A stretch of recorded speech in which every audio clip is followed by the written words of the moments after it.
जरा जागा आहे तुम्ही? कंटाळा आलाय? नाही ना? ओके. नमस्ते. नमस्ते. नमस्ते. नमस्ते. छान.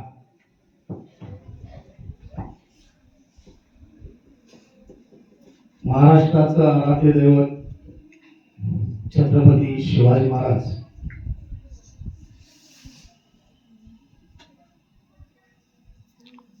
महात्मा ज्योतिबा फुले, छत्रपती राजर्षी शाहू महाराज, भारतरत्न डॉक्टर बाबासाहेब आंबेडकर, लोकशाहीर अण्णाभाऊ साठे आणि या देशाच्या स्वातंत्र्य चळवळीमध्ये काम करणारे सर्वच महापुरुष, त्या देशाच्या तमाम गोरगरीब बहुजन समाजासाठी, त्यांच्या अस्तित्वासाठी आपल्या आयुष्याचं समर्पण करणारे सर्वच महापुरुष, महानायिका यांना मी प्रथम अभिवादन करतो.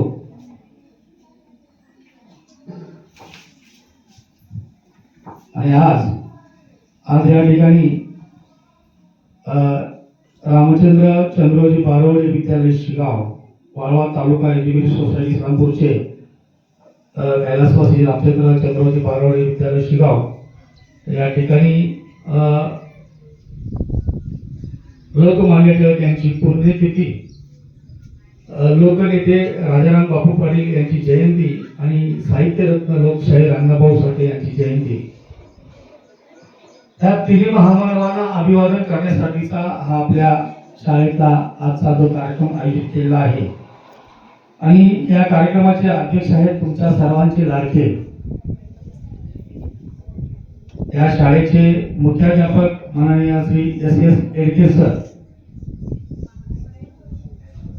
त्याचबरोबर सूत्रसंचालन करणारे संजय माने सर, माझे मित्र अजित खाडे सर आणि या शाळेचा संपूर्ण शिक्षक वर्ग आणि माझ्या बालमित्रांनो,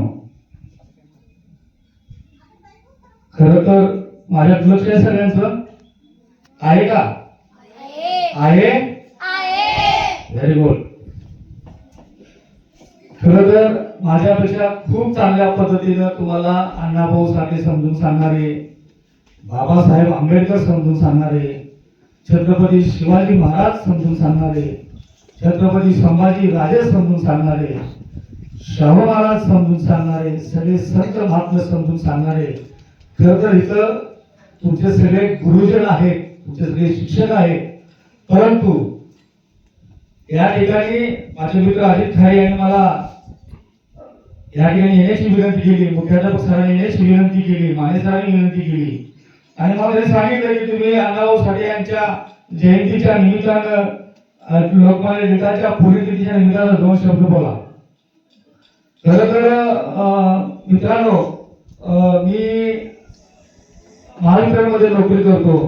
तिथल्या नोकरी करत असताना तिथल्या कामगार चळवळीमध्ये काम करतो. नेहमी कामगारांच्या समोर कामगारांना न्याय मिळण्यासाठी आम्ही आंदोलन करतो. त्या आंदोलनामध्ये भाषण करायची आमची सवय. परंतु आता तुमच्या सोबत बोलताना एक वेगळा अनुभव आणि एक वेगळा आनंद मिळतोय. कारण लहान मुलांच्या भावना नेमक्या काय आहेत, लहान मुलांना कोणत्या शब्दात सांगितलेलं पटलं जाईल, त्यांच्या मनावर कसा चांगला परिणाम होईल, हे असं खरं नॉलेज, खरं ज्ञान हे शिक्षकांना असतं. पण तुम्हाला एक खरं सांगतो, मी जेव्हा तुमच्यासारख्या शाळेत होतो, ऐकतोय बाळा, एक मी सांगतो माझ्या शाळेचा किस्सा सांगतो तुला मी. सर असू द्या सर, तुम्हाला काही सूचना देऊ नका, लहान मुलांचं आहे, आपण असताना असंच करतो, आपण असं होतो लहान शाळेत असताना. मी तुमच्यासारख्या शाळेत होतो आणि आमच्याही शाळेत असे कार्यक्रम व्हायचे. आमचेही मुख्याध्यापक, आमचेही शिक्षक अशा पद्धतीचे कार्यक्रम घ्यायचे आणि असे कोणीतरी पाहुणे यायचे आणि मग पाहुणे आले की सगळी मुलं टाळ्या वाजवायचे. मला खरं म्हणजे तुम्ही मुलांचे सर, मुलांच्या ह्या जेव्हा आम्ही पुढे यायला सुरुवात केलो, चाललो सरांच्या सोबत आलो गेलं आणि एवढं पोरांच्या टाळ्या हळू हळू हळू हळू हळू असं पुढे येईल तसा टाळ्यांचा आवाज वाढला, कडकडाट वाढवता आणि त्या प्रत्येक टाळीमधनं माझ्या लहानपणचा, माझ्या शाळेतला मला प्रत्येक प्रसंग माझ्या डोळ्यासमोर होता. तुमच्या टाळीमुळे मला तुमच्यावर तुम्ही करून ठेवला. आणि एक हा प्रसंग खूप आनंद देणार आहे, मनाला भावणार आहे. अण्णाभाऊ साठे यांचा जन्म आता आपल्या ह्या छोट्या छोट्या विद्यार्थ्यांनी बाल चमूनी भाषणं केली. हे तुम्ही सगळ्यांनी भाषण करायला शिका, वाचायला शिका. वाचता का रे? वाचतो? पुस्तक वाचतो का शाळेत? घरी गेल्यावर वाचतो ना? सरांनी सांगितलं सगळं ऐकतो? टीचर्स ऐकता? Very good. वाचायचं. जो वाचतो त्याला भाषण करायला जमते. तुम्हाला भाषण करायला सगळ्यांना आवडतंय ना? मला वाटतंय ना आपण पण भाषण करावं? वाटतंय ना? मग जर भाषण करायचं असेल तर तुम्हाला पुस्तकं वाचायला लागतील, छोट्या छोट्या कथा वाचायला लागतील. आता हे अण्णाभाऊ साठे आहेत, लोकमान्य टिळक आहेत, आपले राजाराम बापू आहेत, यांच्या सुद्धा कथा वाचल्या पाहिजेत. तुम्ही वाचला तर तुम्ही सांगू शकता नाही, त्यामुळे ते वाचलं पाहिजे. तर आपल्याला आज अण्णाभाऊ साठेंच्या जीवनावर थोडस बोलायचं आहे. खरं म्हणजे ह्या छोट्या मुलांनी सुद्धा बरीच माहिती दिली. अण्णाभाऊ साठेंचा जन्म 1 ऑगस्ट 1920 रोजी वाटेगाव या ठिकाणी झाला. आणि अण्णाभाऊ त्यांचा जो जन्म झाला तो अत्यंत गरीब घरामध्ये, एका तत्कालीन त्यावेळची जी सामाजिक परिस्थिती होती त्या सामाजिक परिस्थितीमध्ये अस्पृश्य समजल्या जाणाऱ्या एका जातीमध्ये त्यांचा जन्म झाला होता. आणि साहजिकच ज्या लोकांना राहायला घर नाही, खायला अन्न नाही, अन्न वस्त्र निवारा या मूलभूत गोष्टीपासून जो समाज त्या काळामध्ये वंचित होता, उपेक्षित होता, अशा समाजामध्ये एका गरीब घरामध्ये अण्णाभाऊचा जन्म झाल्यानंतर त्यांच्या घरी अत्यंत कमालीचं दारिद्र्य होतं, अत्यंत मोठी गरिबी होती. आणि याच गरिबीच्या माध्यमातून आपलं आयुष्य पुढे कसं जगायचं अशा प्रकारचा एक विचार अण्णाभाऊ यांच्या घरात्यांनी केला. आणि म्हणूनच त्यानंतर अण्णाभाऊ हे आपल्या आयुष्याचं अस्तित्व शोधण्यासाठी ते मुंबईला निघून गेले. अशा प्रकारची जीवन जगण्याची एक गरिबीचा आणि अस्पृश्यतेचे सत्य सोसलेले अण्णाभाऊ त्यांच्या जीवनाचं जगण्याची झालेली होरपळ त्यांनी प्रत्यक्ष अनुभवली. वाटेगावातील शाळेत त्यांना घातलं गेलं. तुमच्या वेळेस असतील अण्णाभाऊ, थोडेसे मोठे असतील. पहिला दिवस शाळेत गेले, दुसरे दिवस दुपारपर्यंत शाळेत थांबले आणि दुपारीच ते घरी गेले.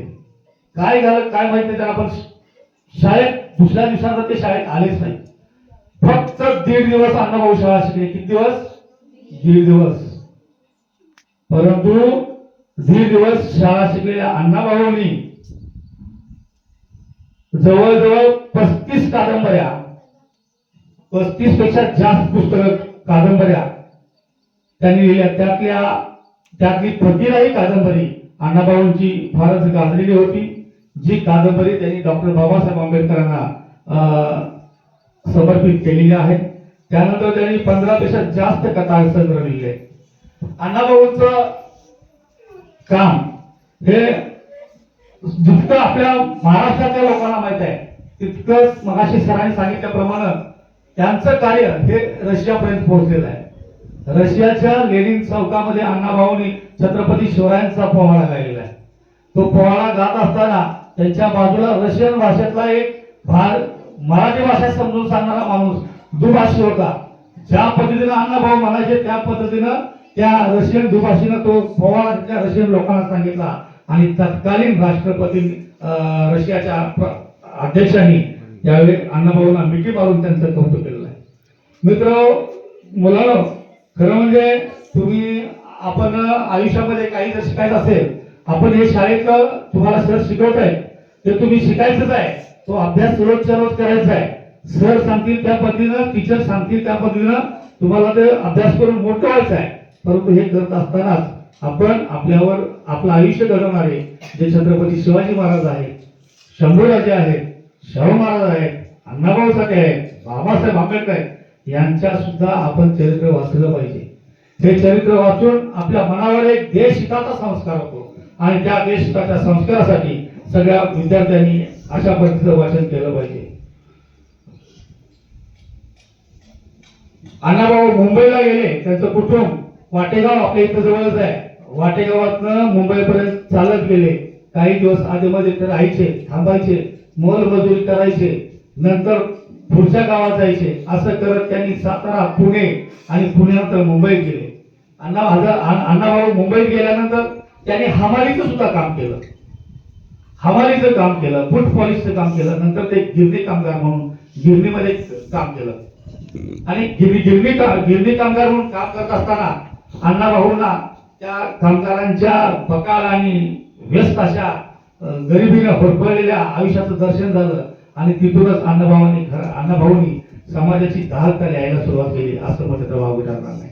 अण्णाभाऊंना त्यानंतर त्या ठिकाणी गिरणी कामगारांच्या मध्ये काम करत असताना त्या ठिकाणी जी कम्युनिस्ट पक्षाची लाल बावटा नावाची संघटना होती, त्या लाल बावटा संघटनेमध्ये सहभागी होऊन अण्णाभाऊंनी कामगार चळवळीमध्ये मोठं काम केलं. यामध्ये अण्णाभाऊ तिथं काम करत असताना जो माणूस शिकलेला नाही, जो माणूस 1.5 दिवस शाळेत गेलाय, तो 35 कादंबऱ्या कशा लिहिल्या असा मोठा प्रश्न आपल्याला पडेल. परंतु त्या लिहिण्यामाग एक त्यांचे सहकारी होते BN मोरे म्हणून. जे BN मोरे कम्युनिस्ट चळवळीतील, कामगार चळवळीतील तेथील कार्यकर्ते होते. त्या BN मोरेंनी त्यांना त्या लिहिण्यामध्ये, वाचण्यामध्ये मदत केली, त्यांना शिकवण्यामध्ये मदत केली. आणि त्या माध्यमातून अण्णाभाऊ साक्षर झाले, शिकले, वाचायला लागले. जो मनुष्य 1.5 दिवस शाळेत गेला आणि नंतर म्हणजे इतकी वर्ष गेल्यानंतर तो परत शिकतोय, पुस्तकं लिहितोय, कादंबऱ्या लिहितोय, पोवाडे लिहितोय, ही सोपी गोष्ट आहे? तुम्ही मला सांगा, किती दिवस शाळेत येत आहे? लय वर्ष येत आहे का शाळेत? मग तुम्ही कधी कादंबऱ्या लिहायला शिकणार? तुम्हाला वाटतंय का आपण कविता लिहायला? वाटतंय ना? वाटतं की नाही?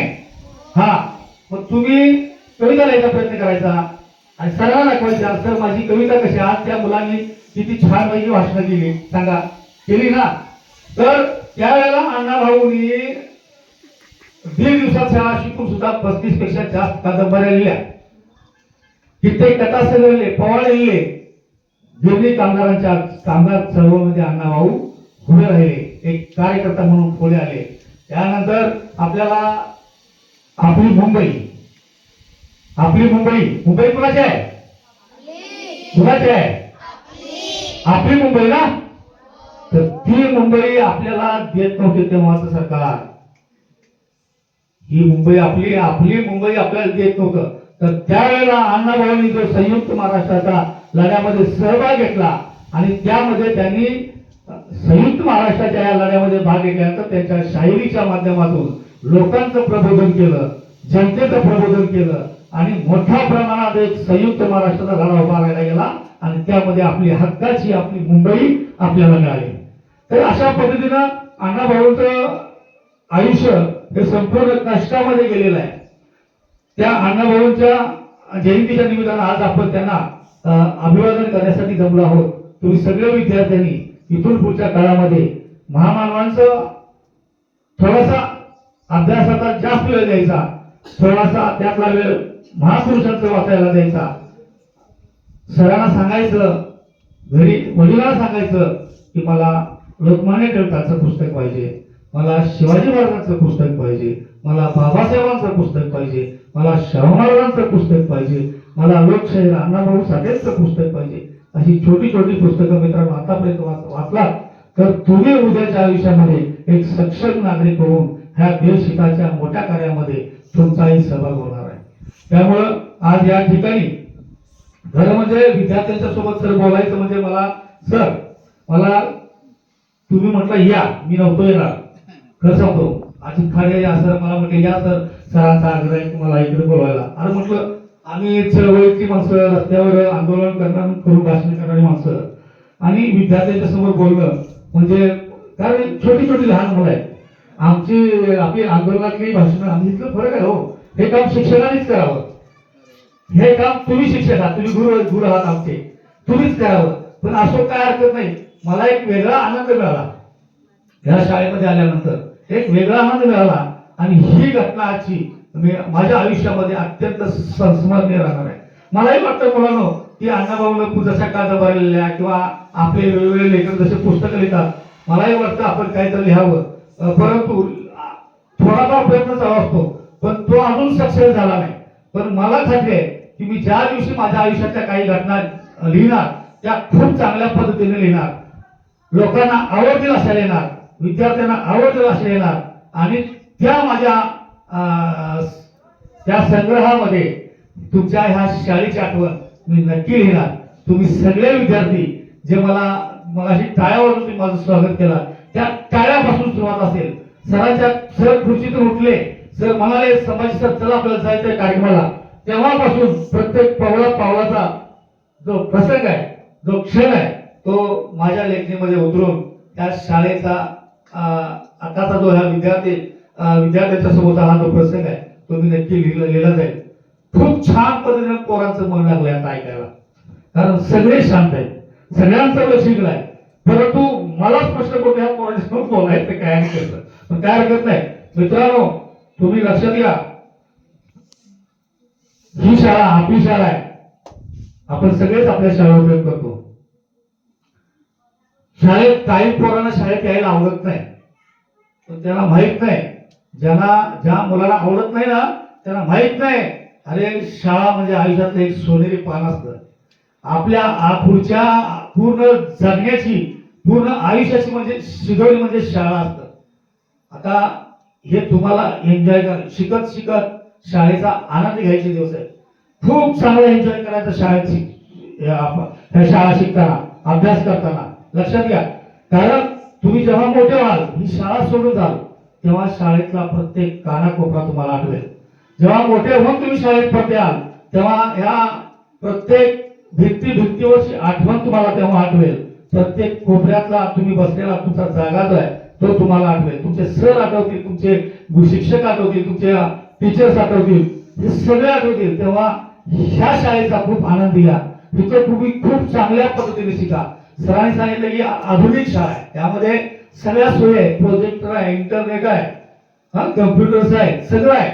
आणि ह्याचा तुम्ही चांगल्या पद्धतीने लाभ घ्या, कारण आता जग बदलतंय. सर, शहरातल्या शाळा बघितल्या, मी कोल्हापुरात राहतो, मी शिकलो पारगावात प्राथमिक शाळेत, मराठी शाळेत. नंतर आमचा हायस्कूल तुम्हाला माहितच आहे, पाराशर हायस्कूल, तिथं शिकलो. मराठी शाळेचे प्रसंग आठवतात आजही. पण माझा पण इंग्लिश मीडियम मध्ये कोल्हापूरमध्ये जवळ शाळा राहतो तिथं. पण ह्या शाळेत जो संस्कार मिळतो, संस्कार, तिथं शिक्षण मिळेल मोठ्या उच्च पद्धतीनं, म्हणजे तिथं काय म्हणतात त्या पद्धतीनं तिथंही शिक्षण मिळते. परंतु दोन शाळांमधला फरक असा आहे की तिथं किती इंग्लिश मीडियम मध्ये किती संस्कार मिळत असतील, किती संस्कृती शिकवली जात असेल हे मला माहित नाही. परंतु तुमच्या शाळेमध्ये संस्कार मिळतात, तुमच्या शाळेमध्ये आपली संस्कृती मिळते. त्यामुळं आपली शाळा ही आपल्यासाठी नेहमी भेट असते. त्या शाळेवर खूप प्रेम करा. तुमच्या सगळ्या सरांचं, सगळ्या टीचर्सचं तुम्ही ऐका का रे? सगळ्या सरांचं टीचर्स ऐकाय ना? तुम्ही मार खाताय? मार खात नाही ना? मार खायचा नाही, मार खायचा नाही म्हणजे अभ्यास करायचा, सरांचं ऐकायचं, बरोबर ना? आणि मोठं व्हायचं, शिवाजी महाराजांसारखं मोठं व्हायचं, बाबासाहेबांच्या सारखं मोठं व्हायचं, अण्णाभाऊ साठेंच्या सारखं मोठं व्हायचं, लोकमान्य टिळकांच्या सारखं मोठं व्हायचं, राजाराम बापूंच्या सारखं मोठं व्हायचं. आणि यांच्यासारखं मोठं व्हायचं असेल तर तुम्हाला अभ्यास करावा लागेल. अभ्यास करून तुम्हाला मोठे अधिकारी व्हावं लागेल, मोठा विचारवंत व्हावं लागेल. तर मित्रांनो, आज या ठिकाणी मला आदरणीय सरांनी या ठिकाणी मला बोलवलं. खरं म्हणजे मी एवढा मोठा नाही की शिक्षकांच्या समोर बोलावं, सर गुरुजनांच्या समोर बोलावं, परंतु आज या ठिकाणी मला यांनी बोलवलं. अजित खाडे सरांनी खास करून बोलवलं, त्याबद्दल सर तुम्हाला, खाडे सरांना, तुमच्या सगळ्या स्टाफला धन्यवाद. थोडंसं काही मुलांना, आता मुलांशी बोलत असताना काही चुकलं असेल तर तुम्ही ते समजावून घेऊन मला क्षमा करावी. माझी ओळख एक मगाशी सरांनी सांगितलं त्या पद्धतीनं मी महावितरणमध्ये वरिष्ठ क्लार्क म्हणून काम करतोय. कलाकारांना आणि साहित्यिकांना एकत्र करून समाजासाठी काहीतरी चांगलं काम करता येतं का, समाजासाठी एक नवीन काहीतरी कलाकृती निर्माण करता येते का, यासाठी काम करणारे एक महाराष्ट्र लेवलवर संघटना आहे बहुजन साहित्य कला अकादमी. त्या कला अकादमीत आम्ही प्रदेश सचिव म्हणून काम करतोय. त्या बहुजन साहित्य कला अकादमीचे अध्यक्ष advocate doctor Suresh Mane sir आहेत, जे हायकोर्टामध्ये आणि सुप्रीम कोर्टामध्ये वकील करतात. ते सामाजिक क्षेत्रामध्ये त्यांचं योगदान मोठं आहे.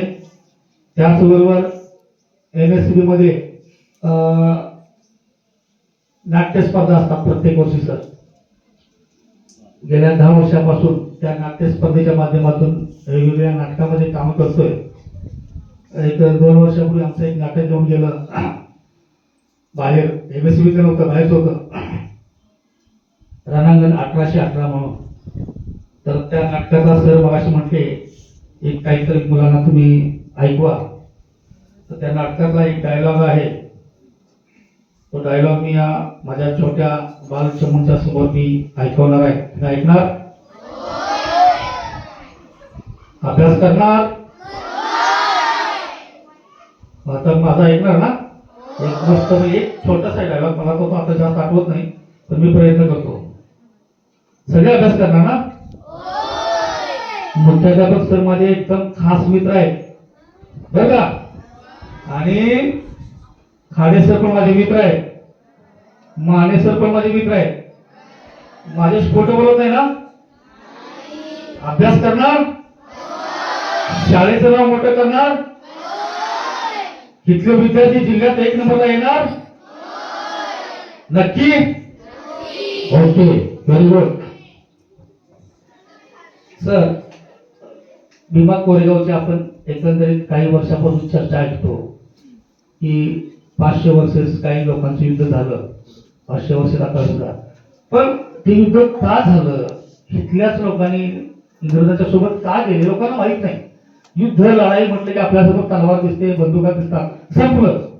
पण त्या मागचं त्या लोकांचं सामाजिक जीवन काय होतं, ते त्यांचं आयुष्य नेमकं कसे जगले, काय त्यांच्या अशी परिस्थिती होती, हा सगळा इतिहास त्या नाटकामध्ये होता. 3 तासाचं नाटक होतं.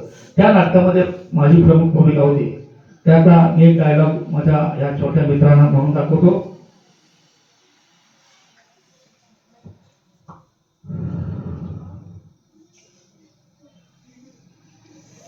युद्ध अजून संपलेले नाही, युद्ध अजून संपलेले नाही, अजून ही ठोसतेच आहे इथे या रणांगणावर.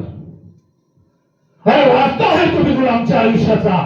जणू ते युद्ध म्हणजे आमचं जीवन समीकरणच बनलंय. हे मृतपाय मोत्यानो आणि शापिक सावल्यानं जिवंत राहा. आता पक्ष झाले ते जगणे शरपटासारखे. मृत्यूची तर कोण असताना आम्हीच रचल्यात आमच्या चिता, आम्हीच पेटवून द्या आणि पुन्हा उठून त्या राखेतून त्या फिनिक्सासारखे.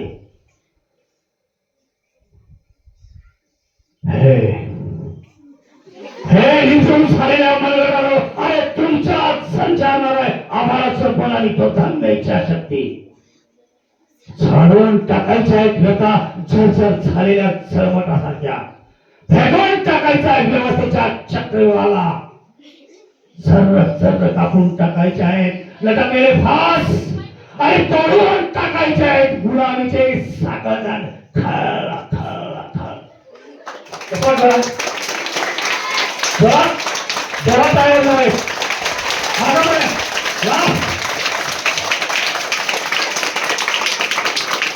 ओके, धन्यवाद. अभ्यास करणार का? सर माझे खास मित्र आहेत, मला सांगतील सर, मग त्या मुलावर मी नाराज होणार काय? मग जर एकाही प्रमाण अभ्यास नाही केला, पुढच्या वेळेला तुम्हाला अख्खं नाटकात दुसरं शाळेसाठी तुमच्यासाठी खास काय पूर्ण नाटकच घेऊन तुमच्यासाठी पुढच्या वर्षी. पण ह्या वर्षभरात तुम्ही चांगला अभ्यास करून तुमच्या आयुष्यातून सोडलं केलं पाहिजे. बरोबर? बरोबर काय? आणि काय लक्ष द्या की माझा माझ्याकडे बघत नाही काय नाही असं असते काय? हा, पुढच्या वर्षी सगळं नाटक करतो फक्त तुमच्यासाठी. सगळ्यांनी अभ्यास करायचा. एकाही विद्यार्थ्याची तक्रार मित्रांना विचारणार, सर पोरं कसे आहे? आपल्या शाळेची पोरं कशाला विचारणार मी सरांना, माने सरांना विचारणार, खाडे सरांना विचारणार, एरके सरांना विचारणार. त्यात एक जर पोरग सर म्हणजे हे आमका पोरग शाळेत येत नाही किंवा ही पोरगी अभ्यास करत नाही, मग तुमचं नाटक फुटलं. नाटक बघायचं ना पुढच्या वर्षी. सगळ्यांनी अभ्यास करायचा. Okay, very good, thank you. जय भारत.